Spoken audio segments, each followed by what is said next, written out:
ഈ ലണ്ടൻ ടവറിൽ ഒരു കൂട്ടം കാക്കകൾ താമസിക്കുന്നുണ്ട്. ഇവയുമായി ബന്ധപ്പെട്ടതാണ് ഈ വിചിത്ര വിശ്വാസം. ബ്രിട്ടീഷ് രാജകുടുംബാംഗങ്ങളിൽ പോലും ഈ വിശ്വാസം പിടിമുറുക്കിയിട്ടുണ്ട്. ഏതെങ്കിലും കാലത്ത് ഈ കാക്കകൾ കോട്ട വിട്ടുപോയാൽ ടവർ ഓഫ് ലണ്ടൻ കോട്ട തകർന്നു വീഴുമെന്നും ബ്രിട്ടന്റെ ആധിപത്യത്തിന് അവസാനമാകുമെന്നുമായിരുന്നു പഴയകാലത്തെ വിശ്വാസം. ബ്രിട്ടനിലെ മധ്യകാലഘട്ടത്തിലെ രാജാവായ ചാൾസ് രണ്ടാമൻ ഈ കാക്കകളെ ലണ്ടൻ ടവറിൽ നിന്ന് ഒഴിപ്പിക്കാൻ ശ്രമിച്ചിരുന്നു.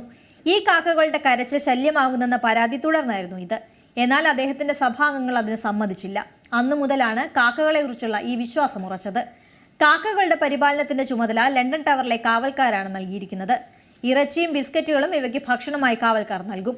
ഈ കാക്കകൾക്ക് പേരുകളുമുണ്ട്. Rex, Jubilee, Harris, Poppy, Georgie എന്നിങ്ങനെയാണ് പേരുകൾ. ഈ കാക്കകളുടെ മേൽനോട്ടത്തിനും പരിപാലനത്തിനുമായി റാവൻ മാസ്റ്റർ എന്ന തസ്തികയിൽ ഒരാളെ നിയമിച്ചിട്ടുണ്ട്. ഈ കാക്കകൾക്ക് കൃത്യമായ ഇടവേളകളിൽ വൈദ്യപരിശോധനയും നൽകുന്നു. ഇടയ്ക്കിടയ്ക്ക് ഇവയെ പുറത്തു കൊണ്ടുപോകുന്ന പതിവും നിലനിൽക്കുന്നു. പുതിയ വാർത്തകൾ